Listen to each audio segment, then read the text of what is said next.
There is a distance in the light, vibrations of a thundercloud. There is a distance in the light, frozen bed of snow-capped heights. There is a distance in the light. Hello there. All good, all good. Well, so we've been talking recently, obviously, about addiction, but we've been kind of getting a little bit more pointed, I believe, and that's good. I mean, you do need to drill down into some of those topics because it's not enough to just gloss over things, because whenever we do that, people are left with more questions than answers, I believe, and that's not necessarily a good thing. Sometimes having more questions than answers is a good thing, but in these cases, it's not. We need answers. We need to know. We need to figure some things out, right? So you had come up with some ideas. I really like the last two podcasts that we've done. I found them incredibly helpful to listen to, actually. I think there's some good topics there. You know, this idea of whether addiction is a disease, I think is very much worth discussing, because I believe the way that we think about it is important. And whatever side you come down on, maybe it can be changeable. Maybe we can shift it from one place to another. I also like this idea of, what our addictions are trying to tell us, and, whether our addictions are trying to guide us. If we're not happy with if we're happy with our addiction, it's maybe not an addiction, it's just something we're choosing to do. But if it doesn't sit with us well, and it doesn't boost our health, and it doesn't make us happier and healthier and wiser and freer, then potentially, if we're still doing it repeatedly, then it is an addiction. And, maybe it is something we want to shift into the not an addiction kind of thing, like a choice I might go back to if I were feeling desperate, for example, could be another way of looking at it. But what we're talking about today is, what the kind of factors are around addiction. And, family, I think, as Dom suggested, is a really important topic. I mean, everyone's family differs so much. And you can talk about family in the conventional sense of who brought you up and raised you, or you can talk about it in who surrounds you and who you have, got in your network. They can become like family, and they can be, again, a dysfunctional family or a helping family. And then we've also got, which is, my favourite little steer off this, is our governmental family, and I feel I have attachment issues with my governmental parents that might send me off to war, lie to me and exploit me. And some would call me cynical, and some would call me a conspiracy theorist. But that is something that I believe, the way that I have processed that over the years, has caused me quite a lot of angst. I believe it has sent me down the route of addictions, as a kind of sidestep from that. So, yeah, family, I think, is really important. So, Dom, what's your thoughts on that? I've been thinking recently about how that phrase that's used a lot in philosophical circles is know thyself. And it just occurred to me recently that actually that's a bit of a lie, because more important is to know thyself within thy family. And it's to know who we are within something, because we are part of something that's functioning. And I know personally that the more I unveiled why it is I did things, or why I made bad decisions in my life, it was mostly to do with the way I reacted to situations in my family that were often happened at a very young age, an age that it's only later on that you can start withdrawing the veil and actually looking at what happened, because you've got more time to do it. Or, just a life of experience which gives you the ability to do that. And the more I started to look at my function within a family, I started to just see how the way that people are within families is just a metaphor for how people are in politics. Because people in politics are just people who come from families. Now, the thing is the people who are often ruling the planet, they often come from large families, and families that, although they may have little dysfunctional habits, you can normally say that they're very supportive with each other. I mean, one thing you could say about some of the so-called, conspiratorial families that people say are running the world, one thing I can say for all of them that I've heard about is they are a family unit. It's not individuals who are sitting there saying, I'm going to mess with the world. No, you have people who are doing something because they're doing it for themselves and for their family, but also with the knowledge that comes from being a part of a family and having access to that knowledge. Those people, they are very supportive of each other. That's for sure. I mean, that's something that, I mean, I guess when we, and I don't get into politics on here, but, and we don't have to get into politics for this.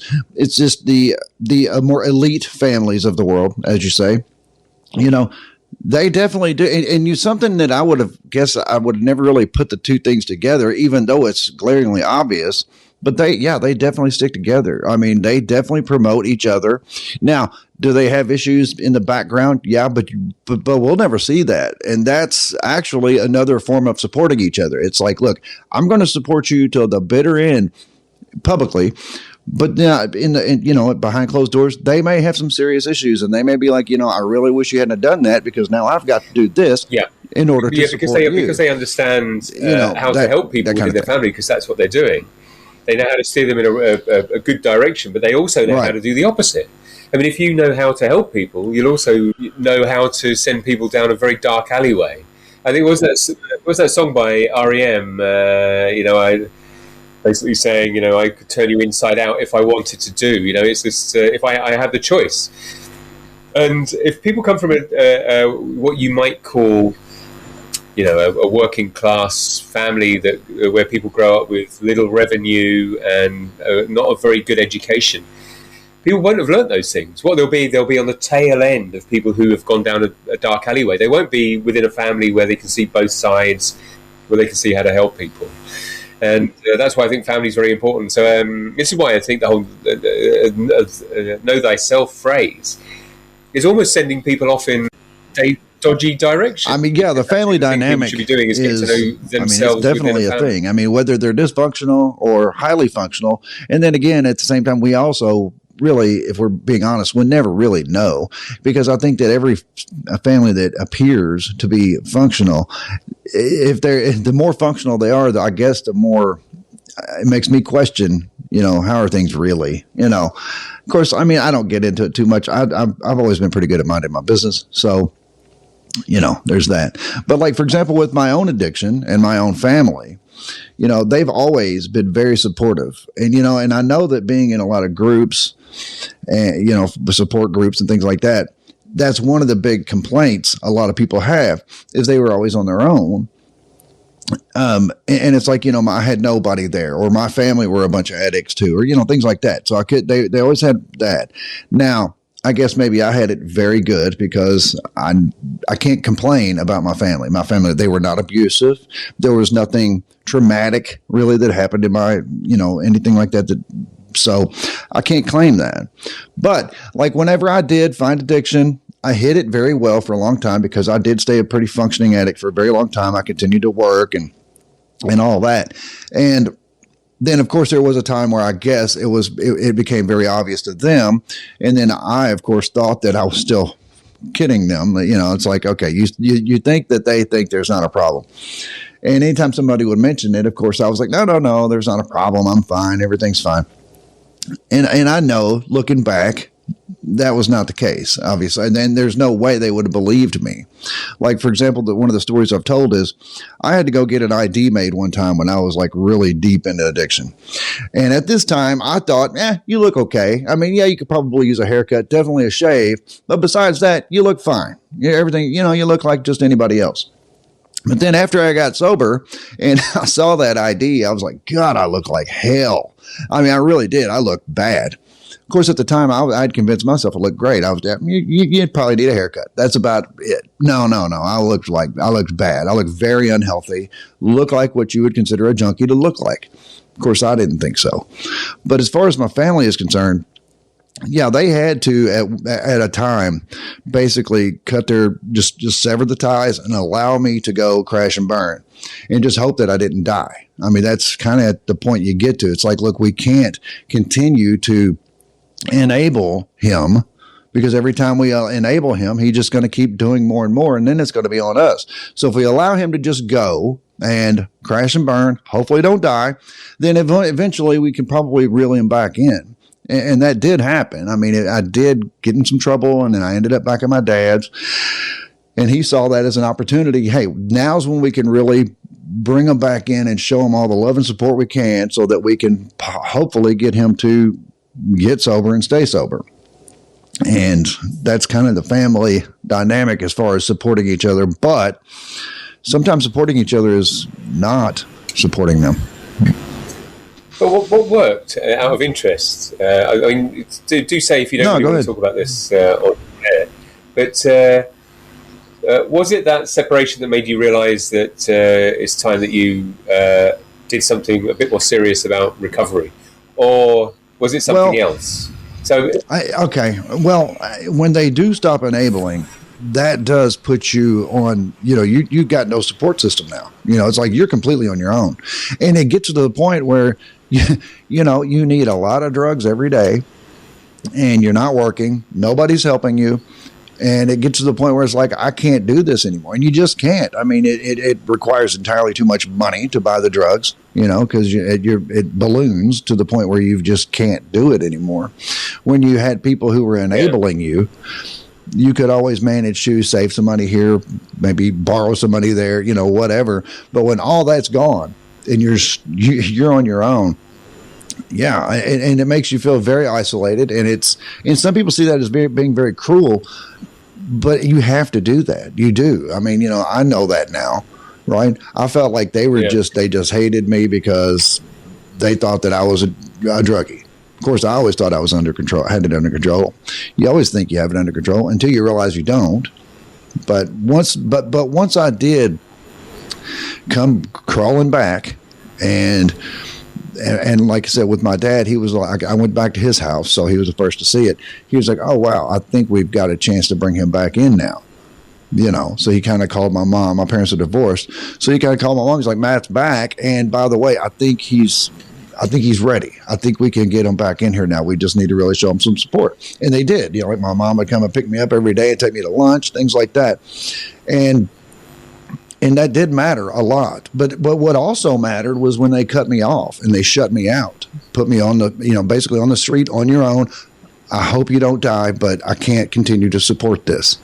Sometimes you've got to hit rock bottom before you start to swim back up again. And, your family loving you were kind of very mindful that actually if we keep enabling you, and I think that's a very important word, enabling, if you don't draw boundaries down, then, it continues and you stay in that comfort zone of being enabled. Whereas actually when they cut off, that was quite a big thing for you, and then it kind of gave you different choices. It's like, well, I can stay with the addiction and lose my family, or I can move back to my family. And I think, we were talking about protective factors, before, and I think that is for people who don't have that family to return to. That is a really big loss, like it's not like, well, if you keep doing that, we'll cut you off. It's like, well, I was never part of this anyhow. I never had the respect or the love or the, in fact, you were abusive or whatever. And that is a lot of the people who end up soothing themselves with addiction, is that they don't have that. And what I would argue then is that you then need a new family almost. If your family is, if you can't repair your family and you have to accept that they're pretty messed up, then it is about the people around you. And I think that's one of the things with opioid users and even drinkers and quite a lot of addicts. They create their own family. It's a very dysfunctional family, but it might not be as dysfunctional as the family they initially left. And that is, and leaving that family behind when you get sober can be very hard, because they could be the first family you had. I mean, you hear kids talk about gangs and stuff when they've they don't get on with their parents, they join a gang and they're asked to do horrendous things, but they often say it's the first time they felt a sense of family, the belonging. And in these days of isolation, I think that is something we need to look at, is if you feel isolated, if you do not feel that you have a positive, happy, functional family around you, it's time to start to look at how you create one. And that could be by what you listen to, what you consume, and who you get involved with. Like, I think we've created quite a nice little family on our WhatsApp group of people. We've just got to make it clear here that we're not recommending anyone join a gang here. We're just Indeed. Or Definitely not. Definitely not. Nice gang. Create a positive gang. You know what I mean? You don't hear of positive gangs. A nice gang. Go join a nice gang. The gang is kind to people. Maybe that's got another name. But no, that's a gang as well, isn't it? Yeah. We're going to go out today and we're going to be kind to people. We're going to help grannies across roads and things like that. You know? Yeah. But the other thing as well that I just wanted to quickly say, because I do rant on a lot, is that, you know, when we grow up, I mean, especially in England at 18, if you go off to university, for example, that is when you separate from your family and you are culturally generally expected to go and engage in heavy drinking for 3 years. And, you know, that's an odd one. And I do look at people who stay closer to their families and actually are taught to value them rather than to split off and support the economy through the bars and the pubs. And yeah, I think England is quite, you know, well designed to split kids away from their families. And, you know, we are like the Pinocchio being led off to Pleasure Island almost. Like, come this way, come and see the pleasures over here. And we get in debt and we get fractured. And, you know, then we are in a position where we do tend to fall for the pleasures that don't necessarily make us stronger. And if we don't do that, then we're labelled as being nerdy, geeky, or, you know, boring and whatever. And, you know, I think there's a real culture of that, you know? Well, yeah, again, it's no accident. I mean, if you look at the writing that went on in the times of Byron and stuff like that, they were inspiring people to go on their grand tours, you know? I mean, the whole idea is know thyself. It wasn't, there weren't suggestions about, hey, know thyself as part of your family, or find out how you can integrate into your group around you, love where you live. There's actually a saying in China that says, "Why would I go to the village next door if just because I hear the sound that there's something there when there's everything wonderful for me here?" You know, it's just it questions it. It says, you know, why would you even leave where you are? You know, just make the most of the things you have. And it's become a huge thing. You know, this whole idea of people leave for university, leave to go travelling, leave, know thyself, not. Know thy relation. I mean, it doesn't make relationships important. People are being separated from each other, and again, it's not an accident. And we just, you know, I suppose this isn't a podcast where we can ask why it's not an accident. I was, you know, like I was born in 1974, so like my 20s were spent in the 90s, and a big thing then was we would, and a lot of my friends or people that I went to high school with or whatever, a big deal for them was we. You know, it was like so and so would go off traveling, and it was always that word, the word traveling. You know, like somebody might go backpacking across Scotland for 2 months or whatever. You know, that kind of thing, and it was always about going and being solo and basically severing those ties. And I do think that is important in a way because you do finally discover who you are, but it also does isolate or separate you from your, as you say, your unit. It also you're a part of, and you've been a part of. You could say, and this is a difficult thing to choose a word for, but what we do is we poison the place we go to, because what we're doing is we're taking the propaganda from where we came from, and I really mean that. I mean, I've been to very beautiful places in the world, and then you get travellers come, and then they start telling people about, you know, how. You know what it was like back home. It's all rock and roll. It's like rock and roll means, you know, just leave your partner, drink a lot, you know, take drugs. Hey, you're not taking drugs, are you? I mean, the kind of people who, I mean, the little island I live on is strongly like that. You know, the people who came here, you know, told the locals they're boring for drinking little Fino beers, which Fino is a third of a pint. But you know, they're boring. Boring. Why are you drinking that? You know, right? The Fino beers.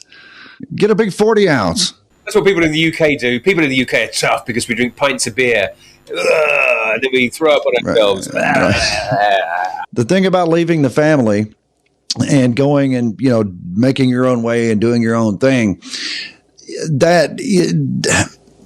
I mean, I can understand why people want to do it. It's like, look, I want to go find myself. It's like, well, why can't you find yourself within the unit? Because humans are pack animals. We don't do solo. We've always been pack animals, you know, just like most mammals, I guess. Most mammals are pack animals. There's not a whole lot of them that do well as solo. And humans are the same way. We're social creatures, I guess, as some people say. But we work better in a pack, in a, like wolves do. I mean, I mean, most mammals do. I mean, that's just it. And when we try to separate from that, I think our intentions may be good, but we then cut off from our support system, cut off from our grounding, what keeps us, because your personality and all that is formed as you're coming up. And then if you were to then go separate from everything that made you, there can be some good come from that, I believe. But I do also believe it's very important to stay in touch with, I guess, your roots. Does that make sense? Yeah, I think that's a very good point.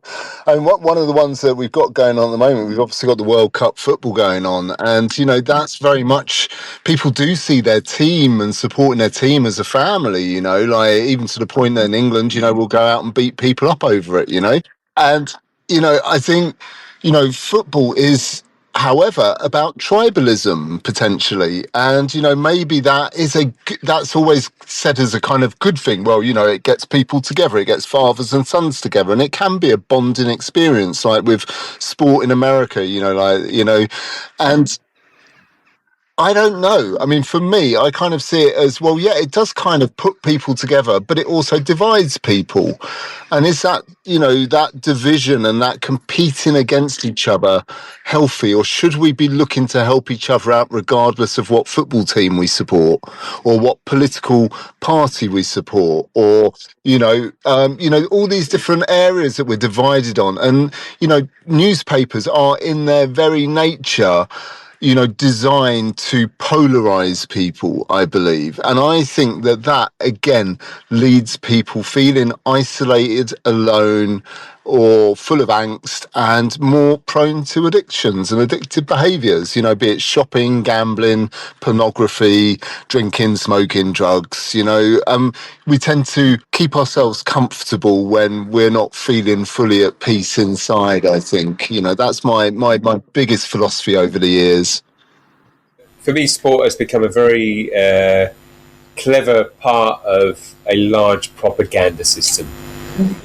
And different types of sport separate parts of society, very much in the UK.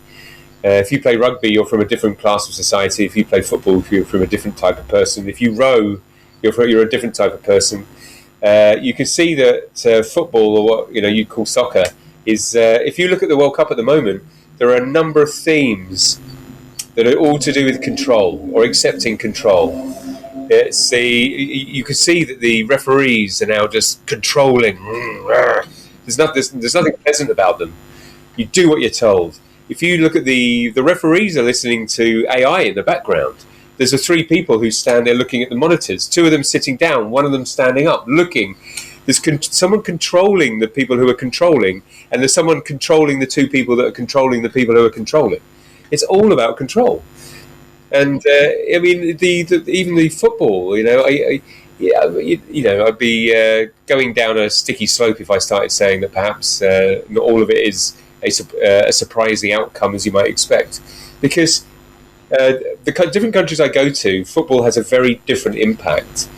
It's almost as if in the UK, football is always a game that people never lose. Football players are probably more like Ricky Gervais in The Office. The managers are shit. I'm sorry for my language, but the managers are bad. The players don't play well enough. The press tells everyone that they're bad. Everyone gets them in the morning, and this really important sport to them tells them that they're useless. Whereas you go to other countries, it's different. I mean, in Portugal, it's a very, very different type of sport. They just have a different propaganda. And this is something that perhaps we can do a podcast on another time. I do believe that there is just different propaganda in different places. It's not unlike the news in that it's just another distraction. I love basketball. Okay, I do. I love basketball, but I've understood that there's been times in my life where I could sit and literally watch an entire day of basketball. And I'm like, good, what did I do? I was just completely mindless for an entire day. I watched a lot of basketball, but I also watched a lot of commercials in between. Meanwhile, I was out of my head. My subconscious was the only thing paying attention, if anything was, and that got a lot of programming into my mind. And I don't think that's an accident. That's definitely by design, you know. So in England, we've got this expression bread and circuses. Well, I mean, it came from Greece or whatever, but, it's all bread and circuses. And, sport and pop music and, these things, they are kind of part of the circus, as is the media. And, when we start to see it like that, we can enjoy it and just tune out to it and zone out to it, but we should be aware that there is an agenda behind it being used to distract us and to stop us planting our allotments and, going out and working together and, standing for what we believe in outside of, these slightly more trivial matters. I was listening to a podcast the other day about fandom, about this, and it's quite an odd thing, that you can become a super fan and it becomes part of your identity. It's almost like you're addicted to, it could be a TV program, like, or worldwide wrestling or something like that, and it's like, oh yeah, and I'm the biggest fan and this, that, and that's what you were born a wrestling fan. It's like you were manufactured into one.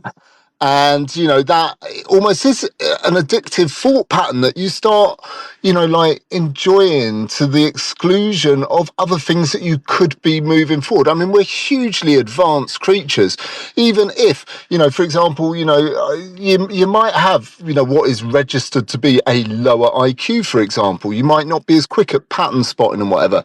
But the IQ test was developed by Alfred Binet as a military tool, to sort out who'd make good kernels and stuff.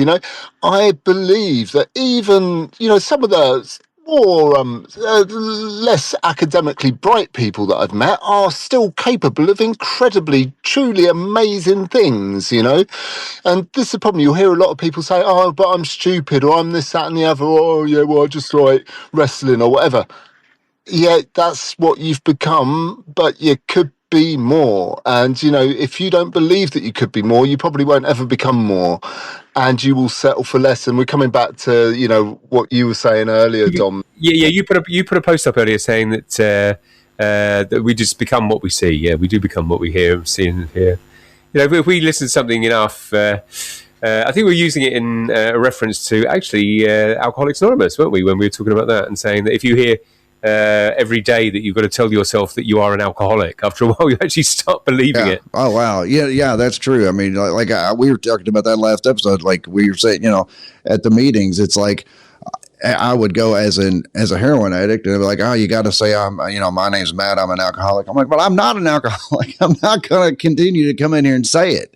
And it's true though. You're that is kind of claiming that over yourself. That's an excellent point. The granularity of language is so important. Like we say, if you are forced to say, hi, I'm Clive, I'm an alcoholic, is very different from saying, hi, I'm Clive, and I have had a habit of using alcohol habitually and abusively towards myself, especially when I feel disengaged and, hopeless about the world, and I don't accept the world the way it is, and I have unrealistic expectations of what I can achieve, and therefore I just drink every night because I'm really annoyed about life.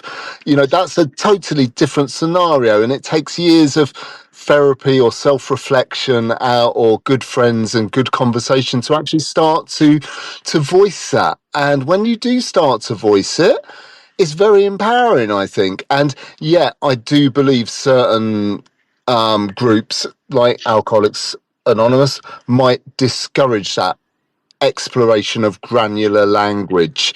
And that's not to say that Alcoholics Anonymous does not help a lot of people. But again, I would say it's the way that people use it when they're given it. So, I mean, I might actually benefit if I went to Alcoholics Anonymous from eventually challenging the, hi, I'm Clive, I'm an alcoholic. That might be the impetus and the seed for me going, actually, screw that. I'm not an alcoholic. I'm Clive, and I'm a damn strong person. I can do whatever I believe. And actually, if it inspires that in me, even if it was wrong, what they are saying, the fact that I have now taken control of what I believe to be right or wrong creates me a new reality. So, we can learn from our families when we don't agree with them. That's something I would like to, what you think becomes your belief, becomes your story, becomes your truth, and that creates your world. But it also becomes, I think, too much a part of the family. Carrying on from what you were saying, it's like if you have a family that starts to think of itself as something that, or can justify its actions because of, let's say, alcoholism or something like that, or somebody else's actions mean that someone's not going to concentrate on you. Well, you know what? I never did anything. Look at that person over there. They've got an addiction, and I think that's the use of addiction in society. I think it's probably more useful for being a bit of a red herring for other people's behaviour than necessarily anything to do with helping people. Because actually, you know what? Sometimes people that have addictions because it is just a distraction from things that are just not very easy to handle. We should be looking at those things. What are the things that aren't easier to handle? It's easier to discredit someone when they are an addict. You do lose a degree of power and voice when you are not looking after yourself and you are not seemingly in control of yourself.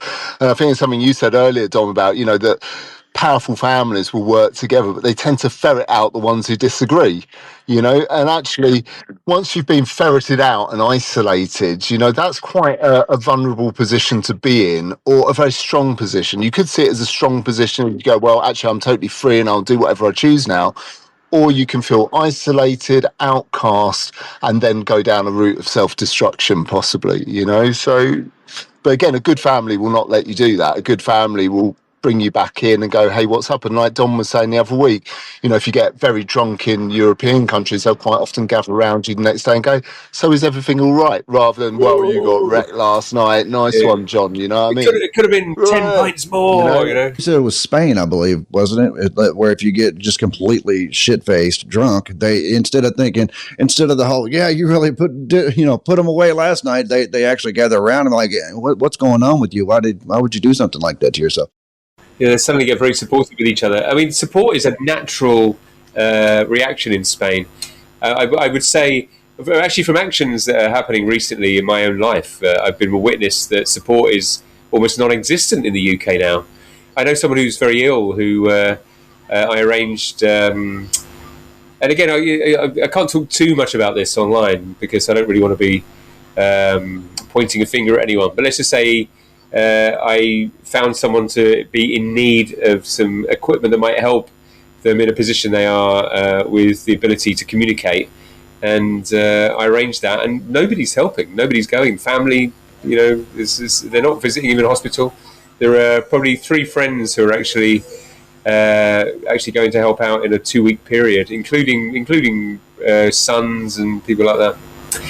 So it's just I'm very aware. I mean, again, I really don't want to point a finger because I can see that the UK has undergone these fingers of propaganda since Thatcher that have meant that that's what people think is natural now. People think it's natural not to support each other.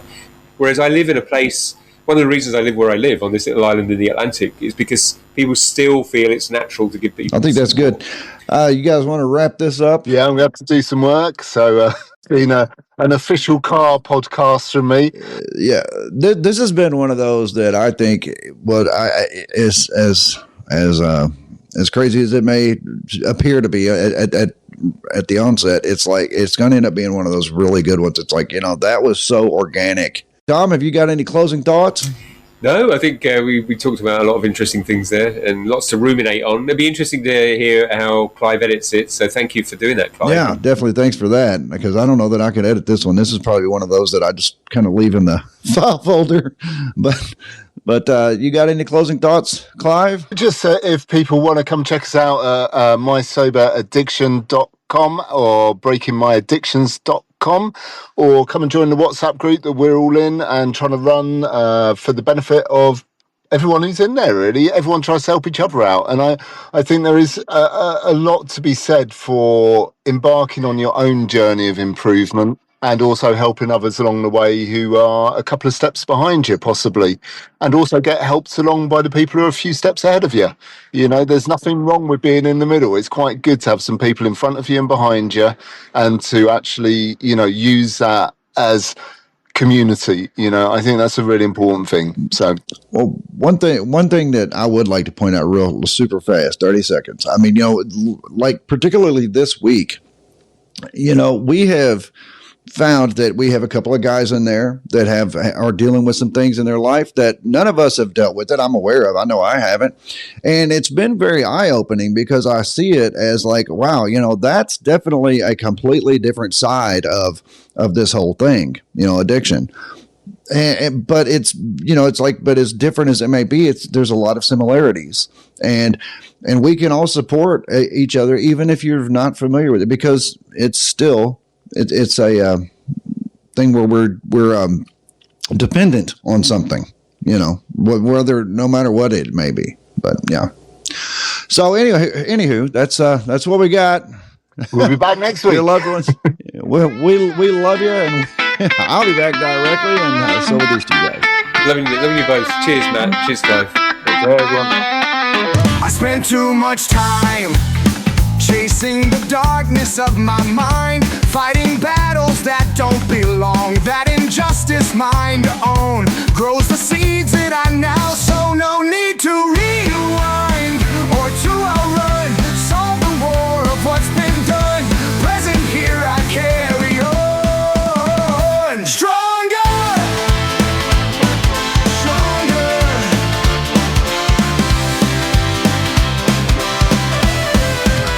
Sometimes I gave too much, so much I could not be free. But hold the lessons, every fight has brought me here. And I am thankful, I am me. I break the chains of old routines, break the dreams of thinking that I can't take the steps to make me whole. When you won't right your wrongdoings of the past, but I am free at last, stronger. I turned my dreams to faded whispers till I chose to make them real. Through courage and small actions, I learned how to succeed. Humility and new routines, embracing imperfection. I grow inside to mend, no longer bend your world to my direction. Stronger, I start to feel it in myself. Stronger, no need to rewind or to outrun, solve the war of what's been done. Present here I carry on, stronger.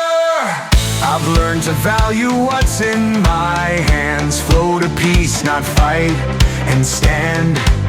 So much stronger, every action that goes clear. Patience brings what's meant for me. I plant the seeds for what will be this life that builds in me. Don't need to rewind or to outrun, solve the war of what's been done. Present here I carry on, so much stronger, stronger, stronger, so much stronger than before.